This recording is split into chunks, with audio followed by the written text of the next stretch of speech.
That down. Let's talk about this, shall we? You know, once I went in and watched Rocky 3 and saw Rocky fighting a professional wrestler called, what was his name? Thunderlips? Thunderlips. Yeah. Yep. The ultimate male versus the ultimate meatball. I guess we've seen it. The idea that professional wrestlers are in movies now, well, now it happens actually quite often. That you get wrestlers in there. Anyway, every once in a while, I come across an article that's somewhere that I think is interesting. And I think, hey, that's an interesting article. Let's talk about it a little bit. And I came across one such article in the Hollywood Reporter where they listed off who they believe are the 10 best wrestlers turned actors. Now, I don't agree with their rankings, but what I want to do is go through how they rank them, and then I'm going to give my list. All right. And then I want to hear how yours differs from mine. I don't really have a list. I don't know much about wrestling. Well, but we're not talking about the best wrestlers. Right. We're talking about the ones who came over and did the best job. Yeah, I can talk about that. All right. So here's how the Hollywood Reporter ranks it.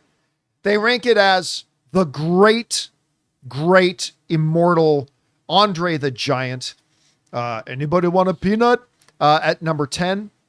At number 9, they put Jesse the Body Ventura. Ain't got time to bleed. One of the great lines ever. At number 8, they've got Paul Wright, also known as The Big Show. This picture, by the way, I'm trying to remember the name of the show.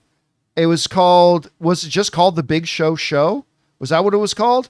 Anyway, they actually tried to make a family sitcom around him. It is the worst thing that's ever been on television. Nothing else comes Worse close. than Small Wonder? It is the worst thing Dude, that was ever on television. loathe Small Wonder. Who does anyway? So Paul Wright, they got at number 8. At number 7, they've got Hulk Hogan, Thunderlips himself. At number 6, they got Big Sexy Kevin Nash. A lot of people forget he was in the Channing Tatum dancey movies. What are they called again? Triple X. No. Magic Mike. Magic Mike Triple X. movies. Triple X is a different franchise. And of course, he was in the first John Wick movie. Yeah. Thank you, Mr. Wick. At number 5, they got Adam Copeland, also known as the rated R superstar, Edge, good Canadian kid, grew up not far from me. At number 4, the great one, Rowdy Roddy Piper. Yeah. I've come here to kick ass and chew bubble gum. And I'm all out of gum. So they got Roddy Piper at number 4. At number 3, they got John Cena. At number 2, they've got Dwayne The Rock Johnson. And at number 1, they've got Dave Bautista. Okay. So that's how they list it.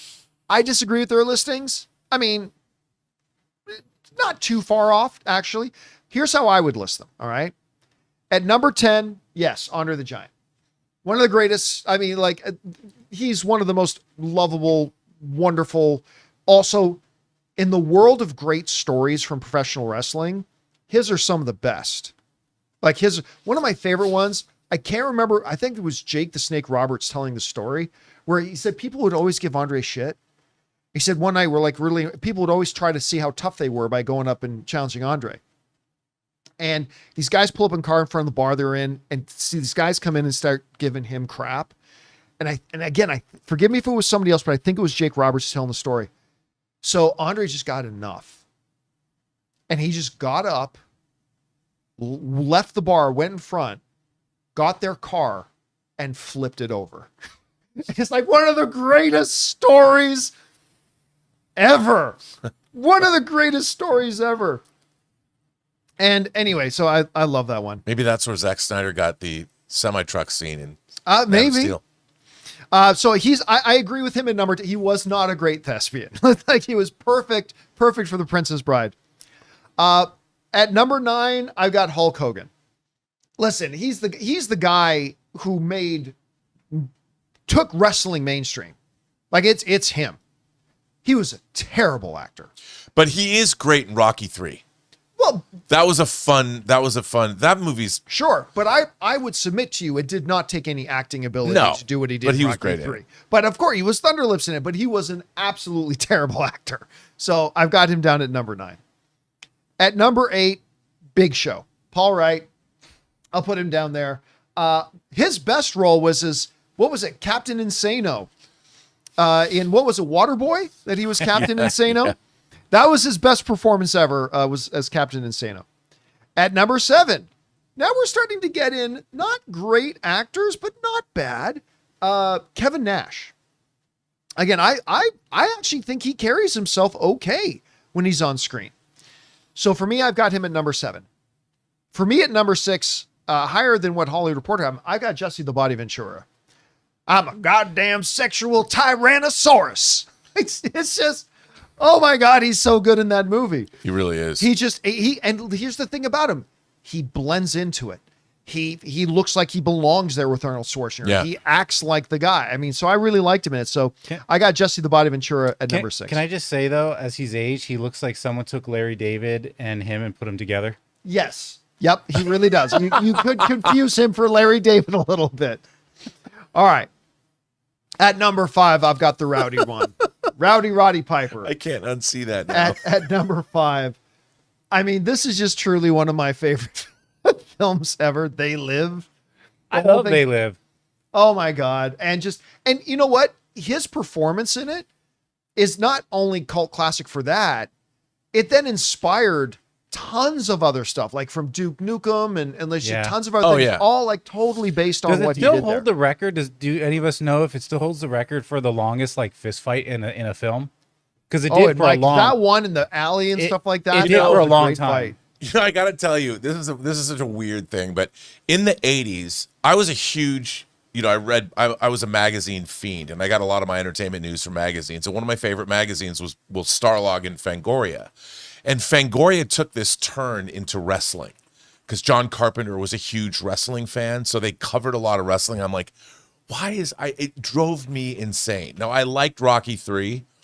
But I'm like, who the hell is Roddy Piper? I don't care about wrestling. I'm not interested in wrestling. Get it out of my magazine wrestling. I just was, no. And then I went and saw They Live.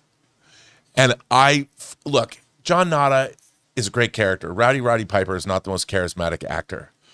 But after seeing that fight scene, with Keith David and Roddy Piper in the alleyway, and it was John Carpenter obviously going, look, John Carpenter unapologetically loves basketball, video games, and wrestling. It's cool. I understand. But I finally got it. And I'm like, that movie and Roddy Piper's performance it made me look to wrestling for the first time in my life. I got turned around because of him and because of John Nada. He is one of the greatest personalities. Well, I don't think you're going to find any wrestling fan that would disagree with this statement. He is truly one of the greatest wrestling personalities of all time. I mean, even though he delivers a wooden performance, there's something about him. Like, I believed it. Yeah. Like, I believed it, man. Guys, we want to take a second to thank the sponsor of today's video, PrizePicks. What a great time to be a sports fan. Basketball playoffs are on. Hockey playoffs are on. It is the perfect time to jump into the action with PrizePicks, the easiest and most fun way to turn your sports knowledge into real winnings. PrizePicks is daily fantasy made really simple. Just pick more or less on a few player projections, like points, assists, goals, and you can win up to 2,000 times your money. For example, this week, I've got Jalen Brunson for more than 24.5 points, or Jason Tatum for more than 6.5 rebounds. I love how fast and easy it is to lock in a lineup in just under a minute. Plus, they've got a couple of weekly features, like, for example, Flex Friday. If your lineup doesn't win, you get your net losses back in promo funds. And every Tuesday, check out Taco Tuesday for discounted player projections up to 25% off. So download the app today and use the code Campea to get $50 instantly after you play your first $5 lineup. That's code Campea to get $50 instantly after you play your first $5 lineup. PrizePicks, run your game. All right, we go down now. We're getting the actors I actually think are pretty good. Yeah, we're going to be at number 4, Adam Copeland, Edge. Listen, whether he was in Vikings, which I thought he was really good in that. He was just in Percy Jackson, which I really liked him in Percy Jackson. He popped up in Arrowverse a couple of times. He's got movie star good looks. He's got movie star good looks. Yeah. He's a very serviceable actor that I would feel as a producer, very comfortable if our casting people came and say, hey, we've got a couple of roles we need to film. We'd like him to be one of them. I'd be very comfortable with it. So I got him at number 4. All right. Now we get into the top 3, which everybody agrees on who the top 3 are. We just may disagree on the order. For me, at number 3, Hollywood Report had him at number 1. I don't. Dave Bautista. I think he is better than everybody else we've had on the list so far. And he is an actor that just keeps getting better. But he has not yet shown that he can lead a film. Like he did that one, what was the Uber drive? What was it called? Stuber that he did, that he tried to be the lead of, and that just didn't work. But right now, he is developing really well in supporting roles. And I think he, at some point, if we do this list again in 5 years, he may very well be at the top of the list. But for right now, I've got him at number 3. He's come so far. He's come a long way. I'm super proud of the dude. But I still right now have him at number 3. And I think a future number 1. So that's my number 3. My number 2 is John Cena. Again, he's made a believer out of me. He has. Both Cena and Dave Bautista have worked really hard. They have both busted their asses and not just been, I'm the wrestling guy, so I don't need to worry about it. No. Both of them really wanted this. Both of them, especially Dave, completely dedicated themselves to learning the craft and learning the art. Had James Gunn. And both had James Gunn to really put them over the top. Who saw their potential. Yep. And then, I mean, Batista got Denis Villeneuve to put him in Blade Runner 2049, which was amazing. Yep. And he's just going to get, and again, maybe in 5 years, he may actually be at the top of this list.